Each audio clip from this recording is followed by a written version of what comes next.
Yeah, I think mice make really good pets. They do, I think. They don't bite. I have not been bitten by them once yet. They're really easy to tame. They can be a bit skittish. The one problem with the cage like this is you do have to go in from the top. So, and obviously then you look like a predator.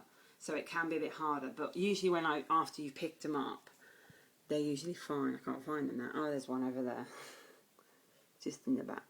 As you see, they do have a wheel, which usually I would take out if they're having babies, but it is connected to the wall. And they don't even use it, so... They usually have a freestanding one that's like easier to use, but they don't use it that much. But that one I think is a bit stiff for them to move. So, and plus if I did take it out, there'd be a big hole in the tank. So they don't really use it that much, so it's fine. Yeah, they like their log. They like to strip the bark off that and use it as bedding. Also, I'd like to just mention quickly before anyone starts moaning that I've got wood shavings in here. I've used wood shavings for years and years, and I've never had any problems with them. Someone did tell me, look, she's climbing up that thing. Someone did tell me that in this country, as far as I've been told, the regulations for stuff like that are a lot higher, and they don't use any chemicals for it or anything like that. They only use stuff that's like, you know, biodegradable, eco-friendly, that sort of thing. So, and like I said, never had any problems with it. And I also used to I studied animal care at college for 2 years, and they used it there, and they'd never had any problems. So, as far as I'm concerned, it's not a problem. They've got a bit of hay as well, which they can use for bedding. So their food is buried, so they can see, like, dig around and look for it. She's probably found the mealworms out. Yeah, she has. You probably can't see her eating them, but yeah, she's eating a mealworm right there. They are alive when I get them. I do, but you can buy the freeze dry ones, but I use the live ones because then they bury themselves, and then the mice have to go find them, which is much more like natural behaviour for them, so they can dig and look for things. And plus, when they're pregnant, you tend to have to use more fat in the products and things like that. So that's good for them. What else? Yeah, they're like I said, if you make your own cages like this, it's fairly easy and cheap. I mean, this bin thing cost me like less than a tenner, and the screws in that cost like, what, £1? I'm not sure how much that is in dollars. Probably like 90 cents or 60 cents. I know, sorry, other way around about. I'm getting it mixed up now. Yeah, pounds more than a dollar. But yeah, they're quite cheap. They haven't chewed the size as far as I've seen. As long as you put like some sort of mesh somewhere on the cage so they have plenty of ventilation, it's usually fine. Obviously I do, so I can fix the bottle to something. I wouldn't normally now, I don't put them at the mesh at the top anymore. I just do holes in the top and do mesh on one side and then mesh on the other. But this was the first one I did. Only because, sorry, my phone got in the way. Sorry, my camera work is terrible, I know. Only because, as you can see, it's got ridges at the top, and it makes it hard to do the mesh at the top.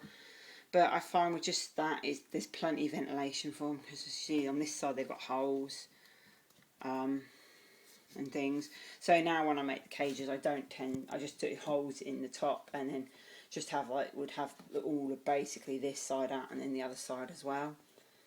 So yeah, so their food is pretty easy to do. It's just you get your average small hamster gerbil mouse mix, and then just give them extra things. I mean, I give my mealworms, but you don't have to. They just really like them, and I think they like eating them. But you can have anything, a bit of like slightly dry stale bread, dry pasta, cooked pasta, scrambled egg. There's not a lot they can't eat. The list for what they can't eat is much shorter than the list they can. Not much lettuce or anything like that, because it's quite watery and it can give them diarrhoea. But broccoli, cauliflower, carrots, apples, grapes, all that sort of stuff's fine. Not too much wheat because they don't tend to like it, and they don't like cheese or milk or anything. And obviously not stupid things like chocolate or... Well, obviously the chocolate that's designed for them is fine. As long as it's not too much and it's just a treat, is fine. But just, you know, common sense stuff, really. And citrus fruit they don't really like because it causes problems. But other than that, they can pretty much have anything. So... And like I said, they're really easy to look after. They're easy to handle. They're easy to tame. I find them between them and gerbils, out of the small animals, they're one of the easiest that are to tame because they've never bitten. Even when they were babies, they didn't bite. You know, they like running in your hand. They're not very still animals. They won't sit and be stroked usually. Maybe if they get older. But they are quite fascinating to watch. I quite like watching them. They're quite funny to watch sometimes. I think they are anyway. They do come up to the cage. They'll take food from me and things like that.